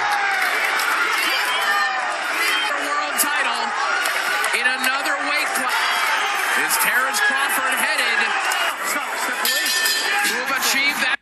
Good performance by Terrence Bud Crawford. Not the best that I had ever seen in Crawford, but Madrimov was very awkward. And on top of that, it's hard to look as dominant in a fight when Madrimov really won't come forward overall and really try to attack you as much. He stayed so much in the fucking distance and in the background overall that it was harder overall for him to look as dominant within this fight because Madrimov once again just didn't do enough to really try to win this fight. But let's compare and contrast this to what Canelo Alvarez does against a particular opponent, and let's see the differences. Okay, so this video is going to be by a YouTube channel called PrimeCombat. This is actually going to be Canelo Alvarez when he fought that of a Billy Joe Saunders. And unfortunately, to be honest with you, I really didn't want to review this one because I felt that it was a little bit unfair because I think that Crawford was clearly more compromised in his last fight than what Canelo Alvarez would have been here because he was clearly slower and a little bit more aged. And on top of that, the weight gain clearly slowed him down a bit and I think made him more compromised. But the reason why I wanted to do this is because Billy Joe Saunders is probably the closest thing, at least in recent years, that he's fought at least to somewhat of the Crawford style, at least in terms of, you know, how Crawford is really going to have to try to fight him, which is going to be on the back foot and more than likely trying to use his lateral movement and his foot movement and his boxing ability to try to really set up Canelo Alvarez. Now, do I believe that Billy Joe Saunders, of course, is the talent that Crawford is? No, I don't. But I do believe that Billy Joe Saunders was an A-grade level fighter. He was undefeated. He was a two-weight division champion. And keep in mind that he did also defeat certain guys like Chris Eubank Jr., David Lemieux, and Andy Lee. Not saying that any of those guys are necessarily elite of the elite, but, you know, some of those guys were former top contenders, and two of them were former champions. Keep that in mind. But anyways, so we're going to take a look at this fight, and we're going to see how Canelo Alvarez, that not only can he fight in one range, but he can fight within a multitude of ranges. Now, Madrimov had a little bit of a mid-range ability, but he's not a guy overall that mainly is great within that range. Madrimov is a guy that is talented within the mid-range, but he's really more talented when he's first and when he is really more pressuring you. But as we could see, he was a little bit too afraid to really throw any combinations against that of a Terrence Bud Crawford and really to try and actually attack him. We're going to take a look at some of the differences between the Canelo and the Madrimov and their different type of styles because, once again, on the surface, for people that take a look at someone like a Madrimov, they say, oh, wow, you know, he looks more skilled than Canelo because he has quicker feet and he moves so awkwardly right. But Canelo is just a better all-around fighter in every single category. But anyways, let's see what Canelo Alvarez does with Billy Joe Saunders here. Let's see what he does to set up some of his punches and also the multitude of ways that he can fight. Tail of the tape for our main event of the evening. It is for the unified super middleweight championship of the world. 73,126 in the United States. Demetrius Andrade in the house call. Errol Spence. So although that was Billy Joe's round, good shot from Canelo. There's the Gypsy King. You know, so many people say that Canelo Alvarez is fighting a quote-unquote bum here. They say that Canelo Alvarez, that this was a fight that apparently nobody wanted to see. Yeah, that's why this fight sold out, and why you got all these guys like Errol Spence and Andrade, and also Tyson Fury here. Yep, and a completely, you know, full crowd, you know, on that night. Sure.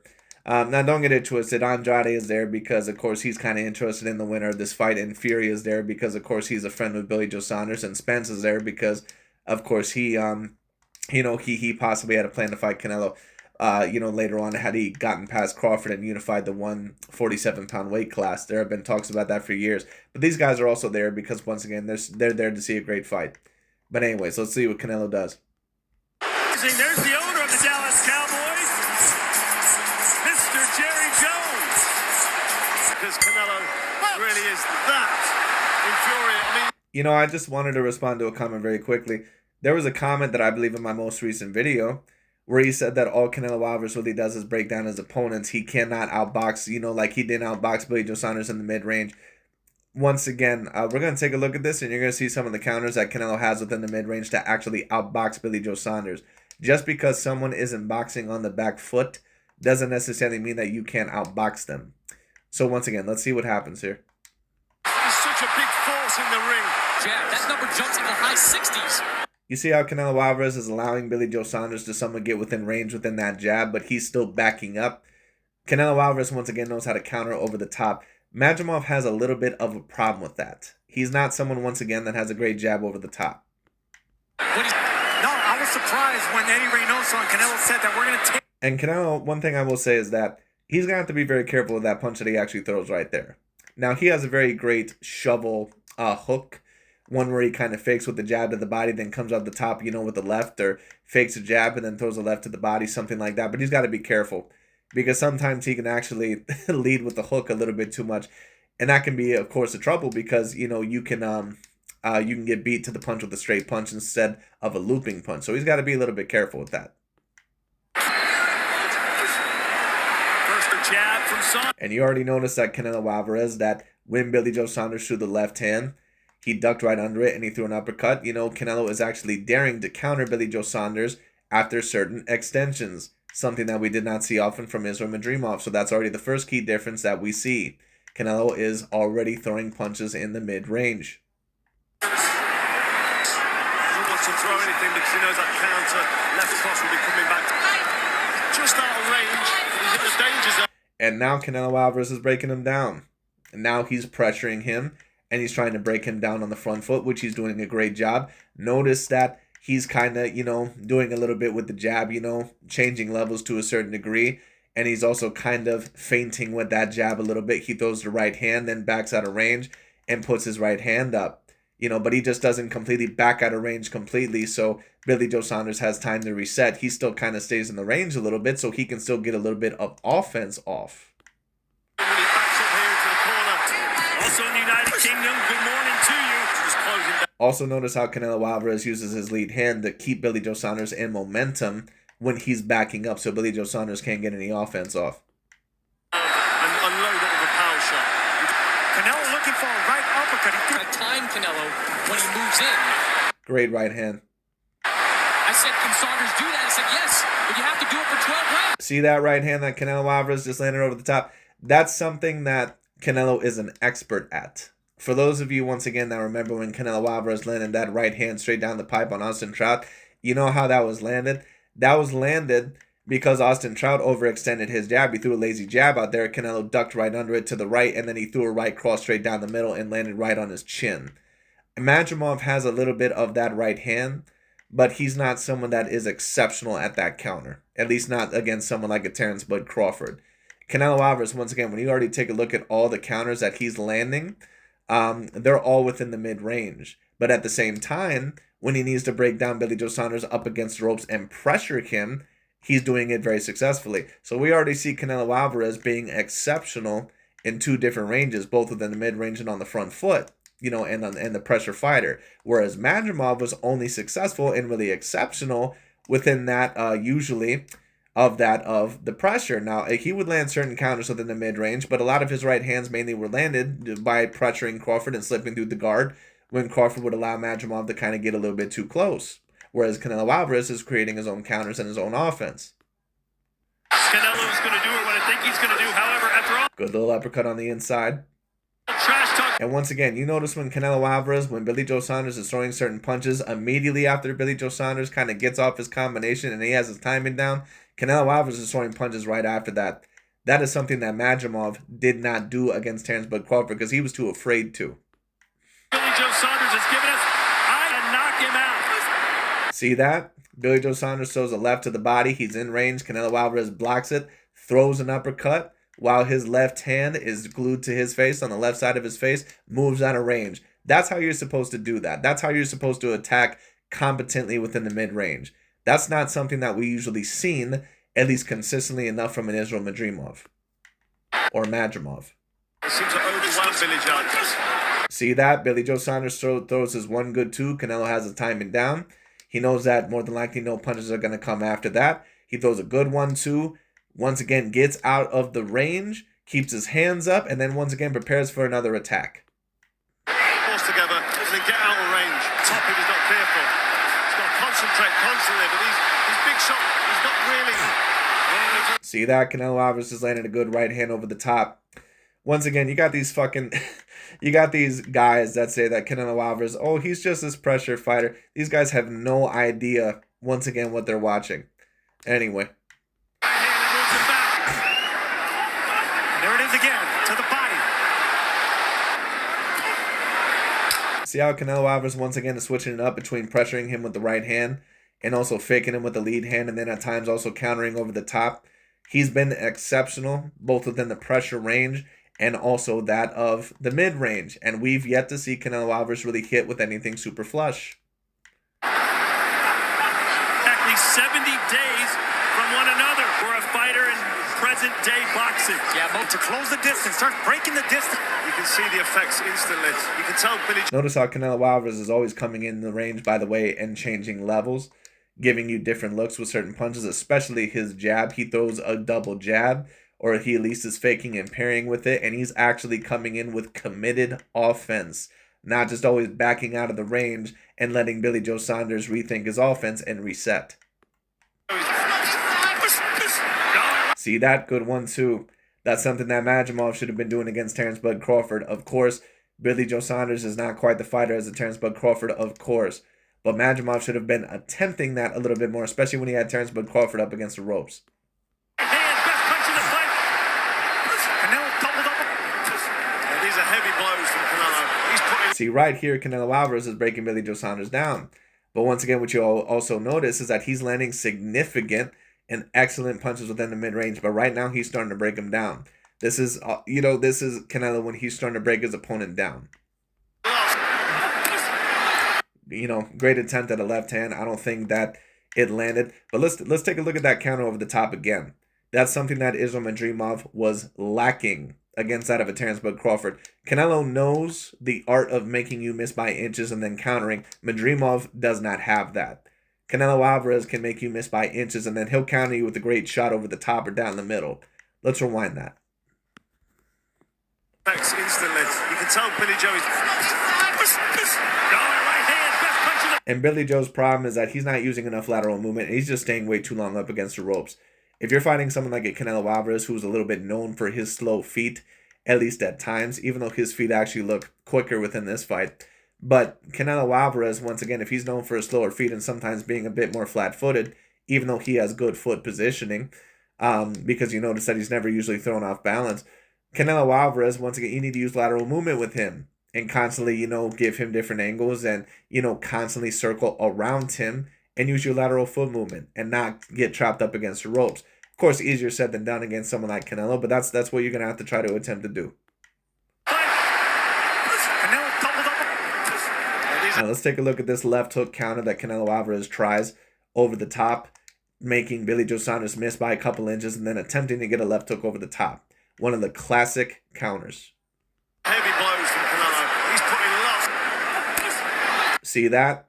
And then as soon as he lands that left and he gets out of the range and he's already set, just in case Billy Joe Saunders throws something so he can throw another punch. The jab is key as well. There it is. That's the left hand. You got to get respect from You notice all these punches are not really landing flush on Canelo Alvarez. Canelo lands on the side of the head, right on the neck. Boxers aren't accustomed to getting hit in the neck, and it's an awkward punch, awkward. Landing his power shots, and Billy Joe Saunders. He should have these big shots because Canelo will be happy to just back him up like that. Straight. Now he's throwing more power punches. He's certainly settling in. Canelo, maybe you could get something going with the combination just like that. Great defense by Canelo Alvarez. Now he is getting a little bit hit here and there, every once in a while with the jab or maybe a left hand right down the pipe. But as you notice, it's nowhere near as flush as what Terence Bud Crawford was getting hit with Israel Madrimov. His eyes. Don't just sit there and soak up this big counter. See how also when see how also when Canelo Alvarez has Billy Joe Saunders at an advantageous position and he turns him around and he throws one or two punches. Israel Madrimov, once again, he would have Terence Bud Crawford at certain advantageous positions, but it was almost like he was too afraid to throw. That's why I say, like, you can't win a fight, man, especially over an exceptional fighter like a Crawford that has a 5-inch reach advantage over you and be afraid to throw. Like, you actually have to try to win the fight. Nice try with the uppercut by Canelo Alvarez, but of course just missed. Of course, for those of us that know this fight, that of course would be the shot. Of course, that would end Billy Joe Saunders' career, pretty much. But anyways, let's take a look. Crowd's reaction. And that's a straight right hand from Canelo to the body as well. Great uppercut. Billy Joe is leaning down a little bit too far into Canelo Alvarez's range and not being defensively responsible enough. There's the uppercut, and he nods yes that time. And Billy Joe is actually trying to counter over the top with a very good solid jab. He actually has a better jab than an Israel Madrimov because he has more things to do with it. But Israel Madrimov, you know, he has more power probably than what a Billy Joe Saunders has. But Billy Joe Saunders, in terms of that lead hand, he has a better lead hand than what an Israel Madrimov has. Because he's trying to counter Canelo Alvarez over the top. It's just Canelo's not allowing it because he's making him miss by a couple of inches and then in return countering very, very, very well in the mid-range. And he's at the perfect range. So even though Canelo Alvarez, a lot of people like to say that, you know, oh, Crawford has way better distance and range. And also, actually, no, that's not really true. Canelo is an expert at judging the distance and the range as well. It's just that he has slower feet than Terence Bud Crawford. Mouthpiece almost came flying out of BJ Saunders there. Put more shots together. He's landed more shots, been a bit more effective. This is a good Once again, you notice when Canelo Alvarez, when Billy Joe Saunders lands a punch, he'll block the punch and then quickly get one or two counters off and then quickly return his hands back to his face. Madrimov had a big problem with that against Terence Bud Crawford. Very rarely was he able to do that consistently. by BJ Saunders. That's what we're seeing here. Is a nice little short. And you notice that Canelo Alvarez is using his lead hand to kind of put Billy Joe Saunders' head down and put his head in position. Once again, the elite of the elite boxers don't just use their lead hand as a jab and as a weapon. They use it as a multi-purpose tool for several different reasons. Canelo has mastered the art of that, especially over time. From Canelo, almost knocking out the gumshoe of Billy Joe Saunders. The head with that same power is feeling on his arm. The distance and landing some good shots. Billy Joe Saunders, he keeps ducking right into Canelo Alvarez's right hand, man. He's not really using great hip movement overall, once again, to kind of duck under it and then try to counter over the top of the left hand. He's ducking right into it. He keeps going into the shell. And eventually, once again, that's going to be a part of the reason why he runs directly into Canelo Alvarez's right uppercut, which smashes his eye socket. But anyways, let's see what happens. And they eventually catch up with you. And there's another one. Great counter over the top with the left hand by Canelo Alvarez and a great right to the body. That takes energy out. Great jab there by Billy Joe Saunders, though. Double jab there. The fight in his favor. Canelo said it's going to take me a while. Technician, then Canelo in the ring. He's definitely crafty and clever. I mean, he uses pivots, he uses angles. He's Oh, nice left Good left there by Billy Joe Saunders. hook from Saunders. a punch. Canelo Alvarez, you know, he was kind of trying to slip the punch, but his right hand was a little bit too far away from his face, and one was able to slip through there. Of course, it didn't look super powerful, but of course, it was a punch that landed nonetheless.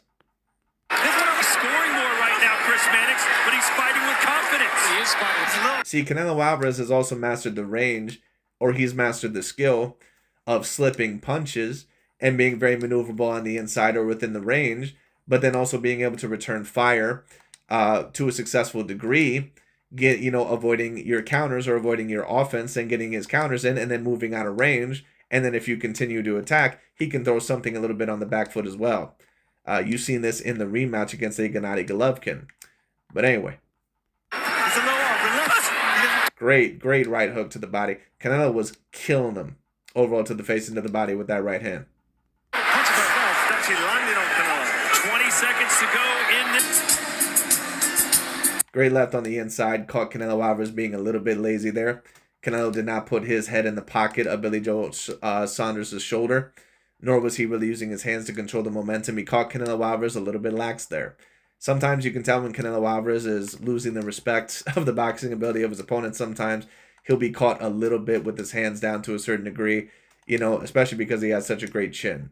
Whereas Crawford, you know, it's kind of very similar, but you know, he also especially can get caught because sometimes he relies on that reach, and he just gets caught sometimes with his head way too tall and his head just a little bit, you know, kind of down the middle.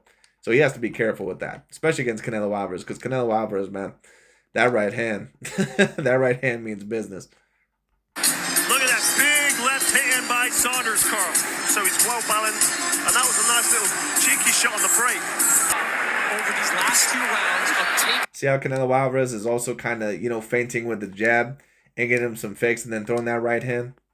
The momentum back. You saw the second and third round. It was a close round. Can't argue if it went the other way, but Canelo's looking for the big shot. There you go, the big heavy shot. Not to let his hand go. Good little body shot there by Billy Joe. Swing and a miss by Canelo. You don't see a miss. Doing the job. But Billy Joe, I don't think is feinting enough with his jab, and I don't think that he's setting up traps quite good enough against Canelo Alvarez. With the jab, smart jab, just like that. Smart jab, yeah. Don't get too relaxed. You said yourself when his arms come down low and it off. That's right. He's doing exactly what he's putting the ring off Canelo. Major pressure. Joe Saunders can relax. Right. Good little body shot there by Billy Joe, and Canelo looked like he just got one just around the guard. Around the guard too. Landed on the chin. Saunders shook it up. But once again, Billy Joe keeps going down way too fucking low into that right hand. He keeps ducking right into Canelo Alvarez's power hand, which once again, he's making a major mistake. Sticks his tongue out right now. That's a Tyson Fury move. Playing to the crowd. Opponents, he makes you keep your punches holstered. This is what BJ Saunders needs to do. Catch and counter every. Good little double left there by Billy Joe. Once again, caught Canelo Alvarez being a little bit lazy with his hands down. Single time, right in the breadbasket, right there by Canelo. But catch and counter if you're Billy Joe. Once in the inside. So here we go. Round 7 scheduled for 12. This is for the unified super middleweight. Some thought this would be a walkover for Canelo. It has not. More than any opponent I've seen since Gennady Golovkin. He's throwing combinations. They're not as impactful as Golovkin. Roy, what are you seeing from BJ Saunders? Right now, the tide has changed the tide just a little bit, and Canelo. Uppercut from Canelo. Great slipping by Canelo Alvarez. Now, the one thing I will say about Canelo Alvarez is that he's not really throwing a whole lot of combinations in this fight. But he doesn't really need to, because Billy Joe Saunders, he's not really throwing a certain amount of combinations to really threaten Canelo Alvarez with. And his movements have been a little bit too predictable. And even though he's has a good jab over the top, he's kind of taken Billy Joe Saunders' jab away a little bit with his own jab. And on top of that, his great right hand counter. For Canelo to land a big shot.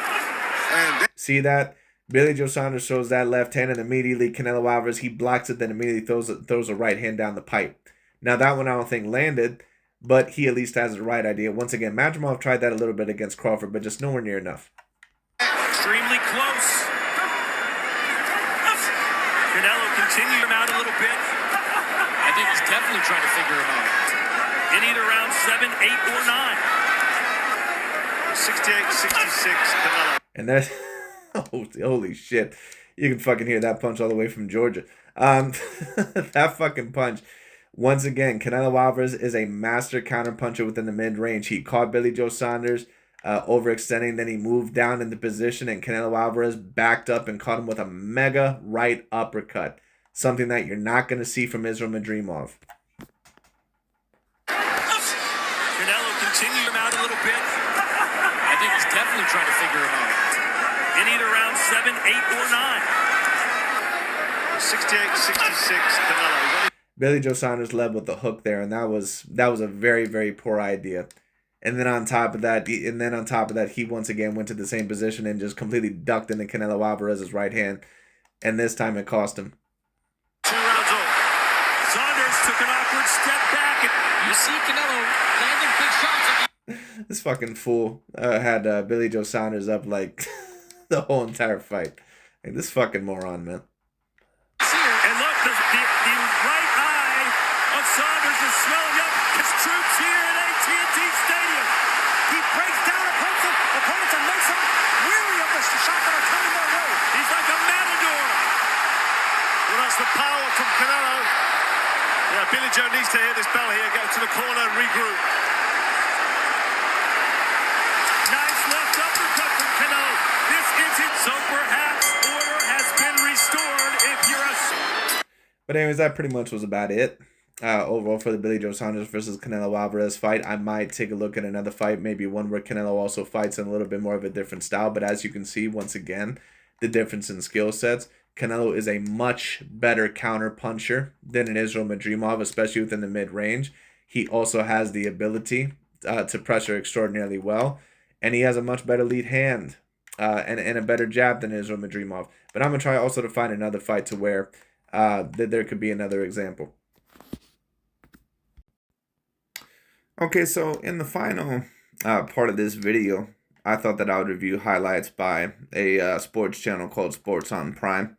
Certainly a great thank you overall to him, or at least, putting out the highlights on YouTube. Go ahead and check out his channel. But anyways, we're going to take a look at Canelo Alvarez in his most recent fight against, of course, the Puerto Rican contender, Mr. Edgar Berlanga, or Edgar Berlanga, however you want to pronounce it. And Canelo Alvarez, once again, what you're going to notice is that he moves off center very decently well. Now, what you're also going to tell is that Canelo Alvarez, he's been aging as a fighter now really for the past 4 years. But last year in 2024, I think that you probably had seen it the most within his 19th year of professional boxing. The man is just so much slower than what he used to be. Like, take a look at how quick he was against Billy Joe Saunders with some of his reactions and some of his counters, and just compare it to how he looks against Edgar Berlanga. But anyways, we're going to get into it. Let's see overall with Canelo Alvarez, once again, what he does as a fighter. Unified Super Middleweight Championship tale of the tape brought to you by BMC. Alvarez for the 17th consecutive fight, facing someone taller, bigger, the 6'1".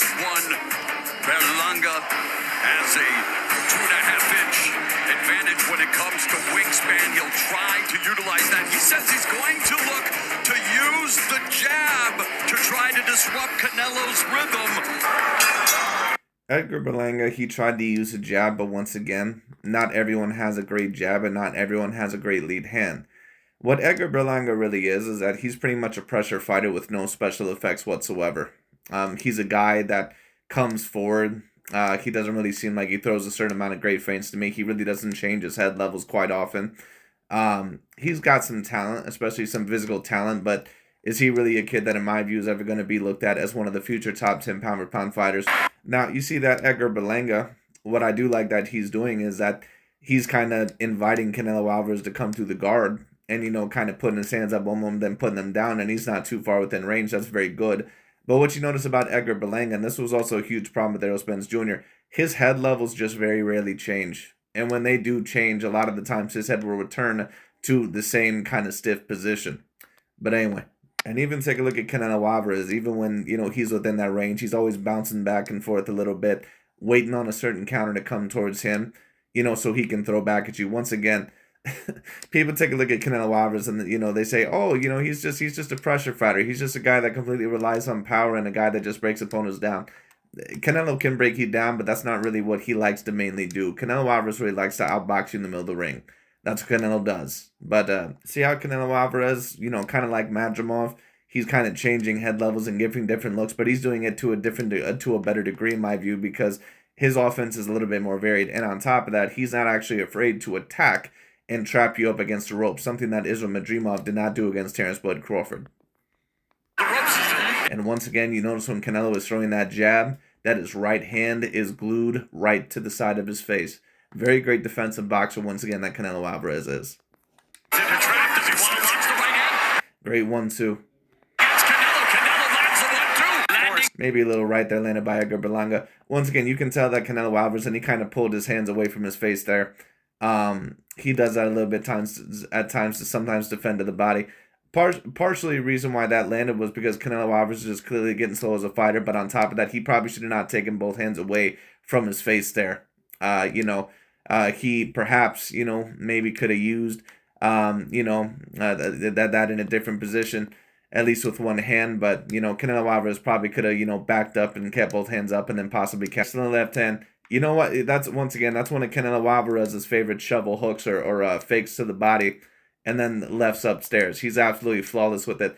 Crawford's going to have to be very careful with that, because we've seen one of those punches land against him with Israel Madrimov, and also a couple of other fighters. A couple of those shots also landed with that of a Sean Showtime Porter, and he just got Velasquez, so he's got to be careful. But I assume that Crawford, at least if he's at his best, and there's no telling if he's going to be, I assume that Crawford is going to be a little bit quicker than that and smarter than that. So at the same time, Canelo also needs to be careful not to lead with too many hooks. Now, if he disguises the shovel hook, then it probably can work out to be a little bit better. But he's got to be careful not to lead with too many hooks.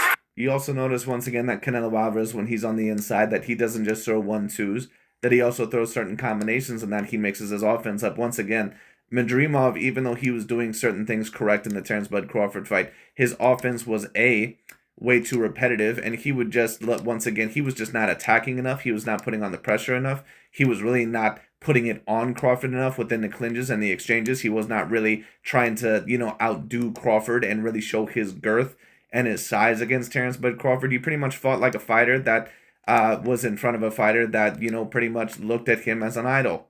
And that's pretty much why Israel Madrimov ended up losing that fight. He did not truly believe that he could beat Terence Crawford. Because if you truly believe that you can beat someone, you're going to pull every trick in the book.